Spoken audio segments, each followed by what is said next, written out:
Buenos días a todos, hermanos. Vamos a dar inicio a nuestro culto de capilla de este día y le pido a nuestro compañero Dan Álvarez para que nos dirija, si nos puede dirigir en oración para iniciar, por favor. Vamos a orar. Señor, gracias te damos en esta hora. Gracias porque tú nos permites el poder estar aquí, Señor, reunidos para alabar tu nombre. Te pedimos que seas tú quien dirija en esta hora este culto, Señor, que sea agradable a ti. Te agradecemos en nombre de Cristo Jesús. Amén. Gracias, hermano Dan. Primeramente, pues sean todos bienvenidos también, ¿no? Por los que vienen entrando, y vamos a dar inicio con la predicación de esta mañana. Primeramente vamos a leer Primera de Corintios 3 de los versículos 10 al 17. Le voy a pedir a mi compañera Damaris que lea el versículo 10 a Elías Hernández, el 11, el versículo 12 a Larisa y el versículo 13 que está presente aquí a Neri. Entonces, en ese orden vamos a leer 1 Corintios 3 del 10 al 17. Empezamos con Damaris. Por la gracia de Dios me dio. Yo eché los cimientos como un experto en construcción. Ahora todos edifican encima, pero cualquiera que edifique sobre este fundamento tiene que tener mucho cuidado. Pues nadie puede poner un fundamento distinto del que ya tenemos, que es Jesucristo. El que edifique sobre este fundamento podrá usar una variedad de materiales: oro, plata, joyas, madera, heno o paja. Pero el día del juicio, el fuego revelará la clase de obra que cada constructor ha hecho. El fuego mostrará si la obra de alguien tiene algún valor. Gracias. Asimismo, los siguientes versículos le voy a pedir a mi hermano Eladio que lea el versículo 14, el versículo 15 a mi hermana Madaí, el versículo 16 a Abner y el versículo 17 a la hermana Jimena. El 14 dice: si la obra permanece, ese constructor recibirá una recompensa. Leo el 15 y 16. Pero si la obra se consume, el constructor sufrirá una gran pérdida. El constructor se salvará, pero como quien apenas se escapa atravesando un muro de llamas. ¿No se dan cuenta de que todos ustedes juntos son el templo de Dios y que el Espíritu de Dios vive en ustedes? Dios destruirá a cualquiera que destruya este templo, pues el templo de Dios es santo y ustedes son este templo. Gracias, hermanos, y de esta manera le damos tiempo a nuestra hermana Sandy, que es quien trae el mensaje de esta mañana.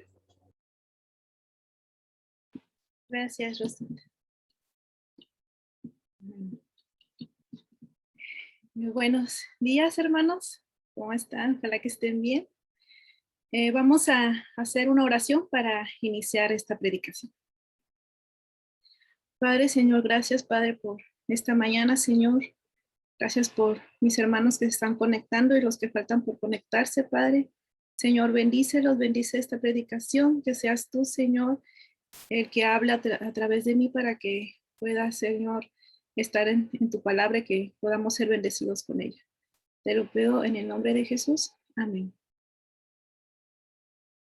Bueno, antes de adentrarnos a 1 Corintios 3 del 10 al 17, bueno, mi predicación la titulé La construcción de una iglesia sana. Y para empezar, voy a leer una publicación de Facebook y le voy a pedir a Olmo si puede poner la segunda diapositiva. Bueno, este reportaje me llamó mucho la atención. salió esto de acerca de la torre latinoamericana y citaba, es un rascacielos que mide 1,81.33 metros y cuenta con 44 pisos.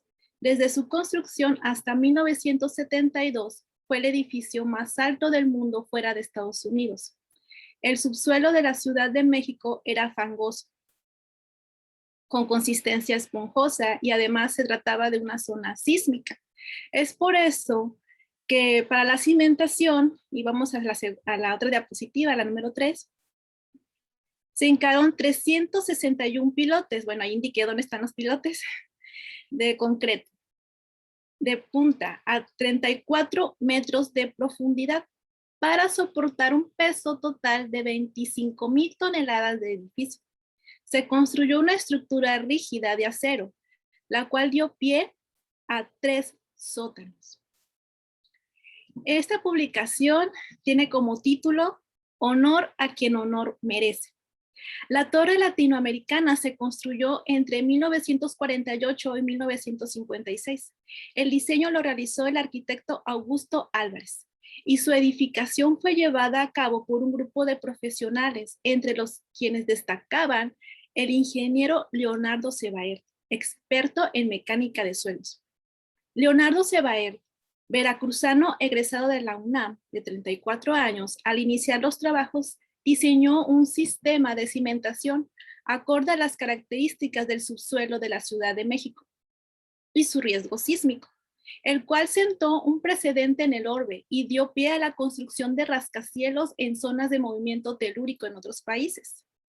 Fue la torre latinoamericana hacia el primer rascacielos en su tipo en el mundo, diseñado dinámicamente para resistir esfuerzos horizontales, o sea, los movimientos telúricos. Vamos a la siguiente diapositiva, la número 4. Terminada la construcción de la torre en 1956, al siguiente año resistió un gran temblor, por el cual sin daño alguno pasó. En 1962, otro temblor cimbró la ciudad sin inconveniente alguno para la torre. En 1985, 29 años después, resistiría nuevamente sin llevar daño alguno, el temblor más letal de la historia de la capital de la República.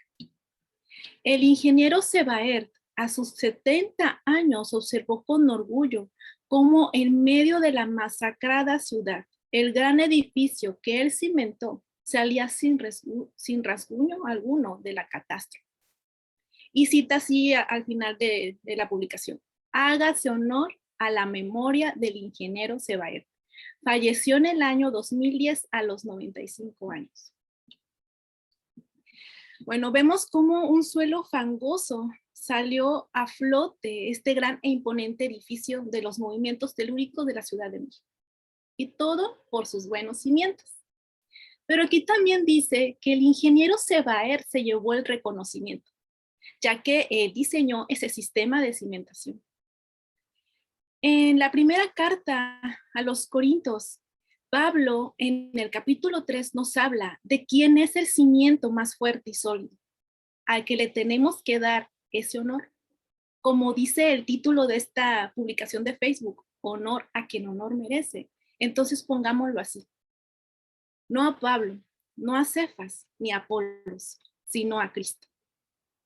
La siguiente diapositiva. En esta porción bíblica de 1 Corintios 3 del 10 al 17, encontramos dos acciones para la construcción de una iglesia sana. La construcción de una iglesia sana está en reconocer a Jesucristo como cimiento. Y la construcción de una iglesia sana está en nosotros como dignos trabajadores de Dios. Ahora vamos a ver la primera acción en la siguiente diapositiva. Por favor, gracias. La primera acción está en reconocer a Jesucristo como cimiento. Vamos a verlo aquí en los versículos del 10 al 11. Bueno, ya vimos anticipadamente con el hermano Elías, su mano, lo que es el capítulo 3. Pablo les habla a los hermanos de la iglesia de Corinto en que no piensen cada uno como carnales, sino como espirituales, en un mismo sentir, como un cuerpo en Cristo. Además los llama colaboradores y los llama edificios de Dios. Ahora centrémonos en el versículo 10 que dice así. Por la gracia de Dios que Dios me dio, yo eché los cimientos como un experto en construcción. Ahora otros edifican encima, pero cualquiera que edifique sobre este fundamento tiene que tener mucho cuidado. Pablo hace mención que solo por la gracia de Dios, o sea que no es mérito de él por lo que ya haya hecho para llevar el evangelio, sino solo es obra de Dios y se identifica como solo un instrumento. La humildad es la base de la obediencia hacia la voluntad de Dios. Y esto lo refleja Pablo. Ciertamente, como lo menciona, él puso los cimientos del evangelio en los Corintios. Eso lo vemos cuando por primera vez visitó Corinto en su segundo viaje misionero, y eso lo vemos en Hechos 18. Además, ahí vemos cómo los judíos lo rechazaron y se fue a los gentiles. Y gracias a eso, muchas almas con la predicación del evangelio fueron salvas. Y así se formó la iglesia de Corinto. Pero el trabajo lo hizo el Espíritu Santo en las personas al creer en la obra que hizo Cristo. Pero también dice que tenemos que tener cuidado cómo se enseña, ya que por esos lugares había falsos maestros con enseñanzas contrarias a lo que Cristo hizo. En el versículo 11 dice, pues nadie puede poner un fundamento distinto del que ya tenemos, que es Jesucristo. Nadie puede poner otro fundamento. En un comentario de Matthew Henry, que me gustó, dice así, Cristo es la roca de los tiempos, firme, eterno e inmutable, capaz de soportar de todas maneras todo el peso que Dios mismo o el pecador puedan poner encima de él. Tampoco hay salvación en ningún otro. Y eso también se menciona en Hechos 4:12. En ningún otro hay salvación. Dios no ha dado ningún otro nombre bajo el cielo, mediante el cual podamos ser salvos. No hay otro nombre, solamente Jesucristo. Efesios 2:20 también nos dice, juntos constituimos su casa, la cual está edificada sobre el fundamento de los apóstoles y los profetas. Y la piedra principal es Cristo Jesús mismo. Cristo es la piedra principal. Solo Cristo es el cimiento de nuestra fe como iglesia, como creyentes, como sus hijos. Pablo puso el fundamento y ese era Jesucristo. Él habló acerca de la obra de Cristo, él habló acerca de la persona de Cristo. Así como Pablo lo hizo, nosotros como pueblo suyo debemos reconocerlo para que una iglesia sana crezca y se construya bien desde el principio, desde sus cimientos. Debe estar la piedra angular, que es Jesucristo, bien cimentada en nuestra vida, en nuestra fe, en nuestras convicciones, en lo que pensamos, en lo que hacemos, en lo que enseñamos. Debe estar Cristo reflejado. Así como la torre latinoamericana, que aunque vengan terremotos, no se dañe su estructura, así debe ser nuestra vida, que aunque vengan enseñanzas extrañas o luchemos con nuestro ego de saberlo todos, solo digamos así, siervos inútiles somos, pues solo Cristo es suficiente y a él sea la honra y la gloria. Podemos irnos a la siguiente diapositiva, por favor.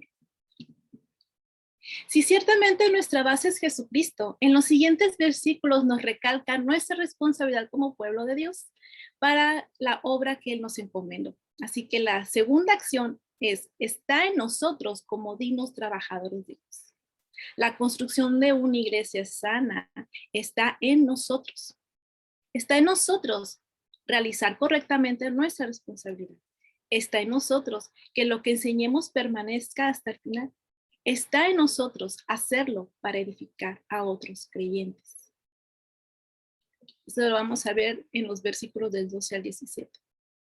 Nosotros como iglesia debemos tener en cuenta cómo será la enseñanza dada a los congregantes. Si será de un valor permanente o solo algo sin valor alguno.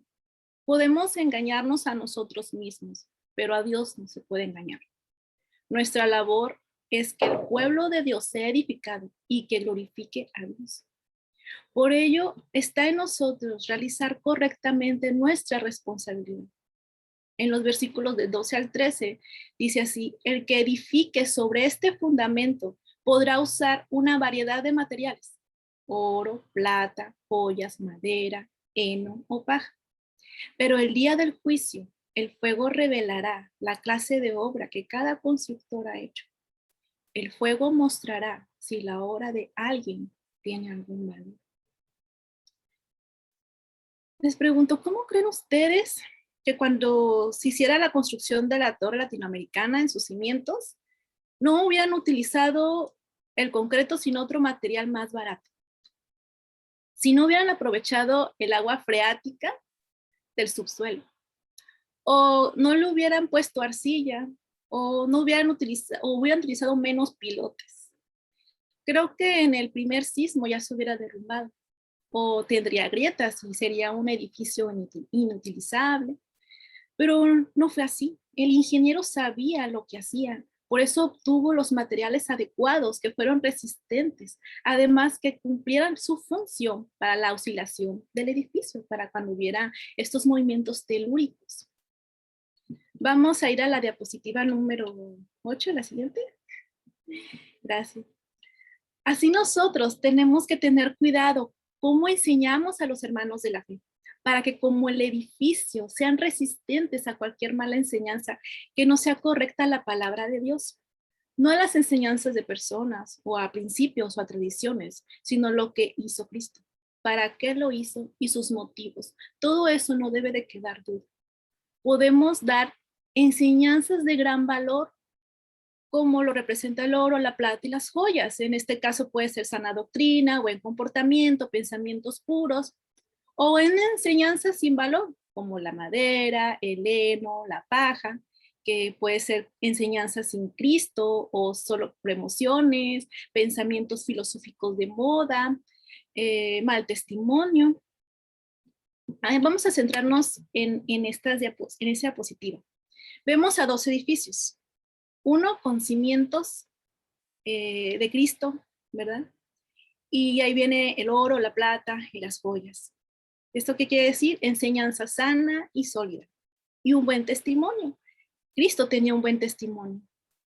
Y eso también lo puso Pablo. Y de Pablo a sus creyentes. Y fue un buen edificio. Pero ¿qué pasó con los creyentes de Corinto? ¿Dónde fueron sus cimientos? Como la madera y el heno. Ciertamente los cimientos lo comenzaron Pablo, Cefas y Apolos, pero ¿quién más? Maestros falsos, los malos testimonios de los hermanos, malos pensamientos de ellos, malas conductas, no habían quitado nada de eso, como las divisiones que se dieron en ese tiempo, conocimientos de otros maestros.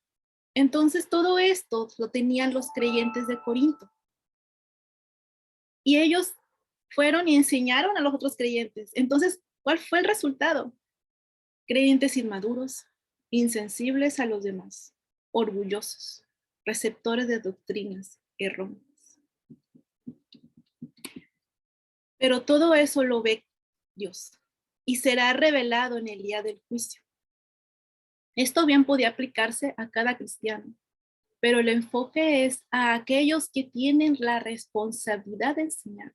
Así como ya lo expliqué en las 2 cuestiones de los edificios, que se ve reflejado en la segunda imagen de los creyentes de Corinto. Es responsabilidad de los maestros, de los predicadores. Así que tengamos cuidado cómo ellos y nosotros muestran, imparten, aplican su propia enseñanza centrada en Cristo. Si predica sobre la mentira, no debe de mentir. Si predica sobre adulterio, no debe ser infiel. Así que realice correctamente su responsabilidad como creyente en Cristo. Si no, será juzgado por sus actos. Además, los líderes darán más cuentas en todo. Eso nos dice Santiago 3:1. Dice: amados hermanos, no muchos deberían llegar a ser maestros en la iglesia, porque los que enseñamos seremos juzgados de una manera más estricta. En un comentario de William MacDonald dice: El servicio que ha dado gloria a Dios, escuchen, que ha dado gloria a Dios y bendición al hombre, no quedará afectado por el fuego, como el oro, la plata y las piedras preciosas. En cambio, aquello que haya suscitado perturbación entre el pueblo de Dios y no la haya edificado, será consumido. Vayamos a la anterior diapositiva, a la número 7. Gracias. Si bien cuando no hacemos las cosas correctamente seremos juzgados en el tribunal de Cristo, si lo hacemos correctamente seremos recompensados. Por eso, que lo que enseñemos permanezca hasta el final. Eso lo vemos en el versículo 14. Si la obra permanece, ese constructor recibirá una recompensa. Si lo que hacemos para el servicio al Señor es tan constante y bueno hasta que lleguemos al tribunal de Cristo, seremos recompensados. Esa es una magnífica noticia, ¿no lo creen? Pero hay que hacerlo con gratitud hacia el Señor, obedeciéndole en todo, porque le amamos. Y eso se verá reflejado en nuestros actos siempre. En un comentario de Bob Utley dice así: las recompensas se pueden perder, pero la salvación se retiene. Las recompensas son un reconocimiento del ministerio desarrollado por los creyentes. Las recompensas son una manera de reconocer a aquellos que han ministrado efectivamente y fielmente en la expansión del evangelio. Las recompensas son los regalos de Dios por medio de su capacitación para servir en su reino. Sin embargo, como todas las relaciones de pacto, los creyentes deben responder de manera correcta y continua. En Filipenses 2 del 14 al 16 nos dice: hagan todo sin quejarse y sin discutir, para que nadie pueda criticarlos. Lleven una vida limpia e inocente como corresponde a hijos de Dios, y brillen como luces radiantes en un mundo lleno de gente perversa y corrupta. Aférrense a la palabra de vida. Entonces, el día que Cristo vuelva, me sentiré orgulloso de no haber corrido la carrera en vano y de que mi trabajo no fue inútil. Eso le dijo Pablo a los filipenses. Y también Pablo dice aquí en 1 Corintios 9 del 24 al 27, no se dan cuenta de que en una carrera todos corren, pero solo una persona se lleva el premio, así que corran para ganar. Todos los atletas se entrenan con disciplina, lo hacen para ganar un premio que se desvanecerá, pero nosotros lo hacemos por un premio eterno. Por eso yo corro cada paso con propósito. No solo doy golpes al aire, disciplino mi cuerpo como lo hace un atleta. Lo entreno para que haga lo que debe hacer. De lo contrario, temo que después de predicarles a otros, yo mismo quede descalificado. Pablo sabía que debemos estar siempre preparados. Sabía que si no lo hacía correctamente, tendría las consecuencias. Así que, hermanos, lo que enseñemos a otros con nuestro servicio al Señor, que sea de bendición cada día hasta que Cristo venga. Y también hay que hacerlo para edificar a los creyentes. Esto lo vemos en el versículo del 15 al 17. Ahora, todo lo que empleamos para el servicio de la obra, ya sea dones, talentos, sea para que edifiquemos a toda la iglesia. Y cuidado con aquellos que no lo hagan bien o les falte algo, porque ciertamente no perderán su salvación, pero sí su recompensa. Y para aquellos que son piedra de tropiezo para otros, será mucho peor. Del 15 al 17 dice así: pero si la obra se consume, el constructor sufrirá una gran pérdida. El constructor se salvará, pero como quien apenas escapa atravesando un muro en llamas. ¿No se dan cuenta de que todos ustedes juntos son el templo de Dios y que el Espíritu de Dios vive en ustedes? Dios destruirá a cualquiera que destruya este templo, pues el templo de Dios es santo y ustedes son este templo.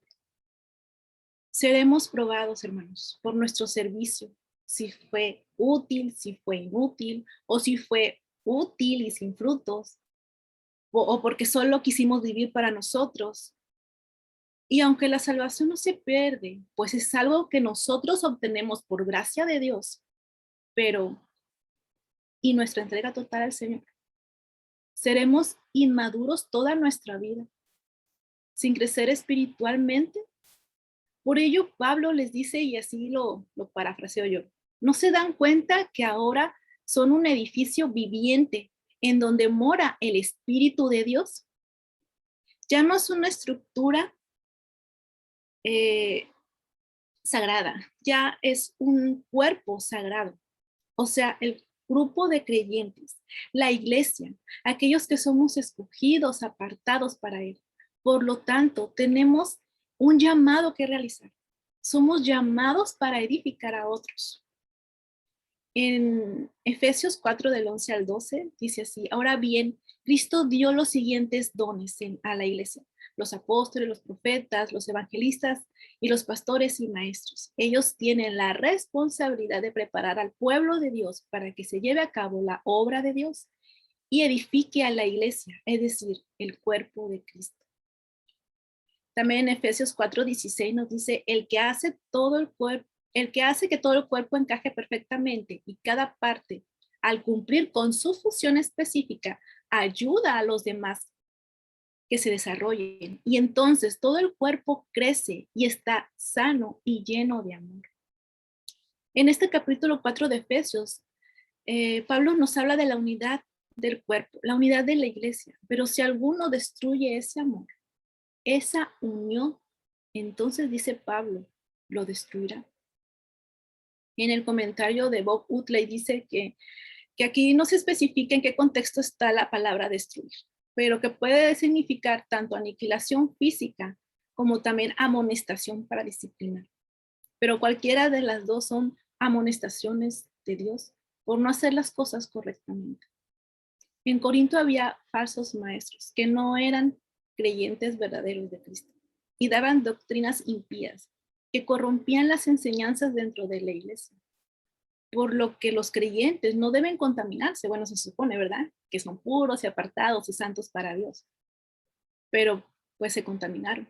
Y ellos mostraron ser creyentes inmaduros. Y Pablo lo describe muy bien en el capítulo 3, al inicio del capítulo 3, del 2 al 3. Dice así: amados hermanos, cuando estuve con ustedes, no pude hablarles como lo haría con personas espirituales. Tuve que hablarles como si permanecieran a este mundo o como si fueran niños en Cristo. Tuve que alimentarlos con leche, no con alimento sólido, porque no estaban preparados para algo más sustancioso. Y aún no están preparados, porque todavía están bajo el control de su naturaleza pecaminosa. Tienen celos unos de otros y se pelean entre sí. ¿Acaso eso no demuestra que los controla su naturaleza pecaminosa? ¿No viven como la gente del mundo? Así que un cristiano inmaduro puede hacer de mucho daño a la iglesia. Y más si es un líder. Y puede causar grandes problemas, como lo fue la división dentro de la iglesia de Corinto. Pero eso también puede pasar dentro de nuestra iglesia en la actualidad, que por el mal testimonio de un miembro se dañe la iglesia. Somos llamados a estar apartados de toda maldad. Y eso implica tanto de cada creyente como también de toda la iglesia. Así que todo lo que hagamos sea para adquirir unidad en la fe, para animarnos, para consolarnos. Eso es la edificación. Para crecer juntos en el conocimiento hacia la madurez, para llegar a la plenitud de Cristo. Que se vea reflejado, hermanos, quién mora en nosotros, si las ideas del mundo o el Espíritu Santo de Dios. Vamos a la última diapositiva, por favor. En conclusión, hemos visto dos acciones para la construcción de una iglesia sana. La primera acción está en reconocer que Jesucristo es el cimiento. Y la segunda acción está en nosotros como dignos trabajadores de Dios, realizar correctamente nuestras responsabilidades, que lo que enseñemos permanezca hasta el final y hacerlo para edificar a otros creyentes. Vivimos en momentos muy complicados el día de hoy con las iglesias, donde líderes no están adoctrinando bien a sus consiervos de Dios, ya sea por su testimonio o por enseñanzas que no son bíblicas. Por eso debemos de tomar conciencia de la situación y ser fieles administradores de lo que Dios nos ha dado. Hermanos, los invito a que como maestros y futuros líderes de la iglesia estemos preparados, y no solo de conocimiento, porque eso es bueno, sino de una actitud correcta, ser como Cristo fue, ser ejemplo de líderes íntegros, honestos, que nuestra sabiduría y nuestro conocimiento, tanto intelectual y espiritual, esté siempre fundado en el único cimiento, en la piedra angular que es Cristo. Que nuestras opiniones o conocimientos no opaquen el verdadero evangelio, que no seamos orgullosos de cuántos discípulos tenemos, sino que cómo han sido ellos transformados por la gracia de Dios, y darle honor y gloria al que hace la obra, el gran Espíritu Santo del Señor. Oremos, hermanos. Padre, Señor, en esta mañana te pedimos, Señor, que nos hagas reconocer, Señor, nuestra responsabilidad como miembros del cuerpo de Cristo. Señor, ayúdanos a aceptar nuestros errores y a poder enmendarlos para que la iglesia sea edificada de buena manera, para que crezcamos juntos como un gran cuerpo de Cristo. Bendícenos a cada uno y ayúdanos a comprender más tu palabra y a comprenderte más a ti. En el nombre de Cristo Jesús. Amén.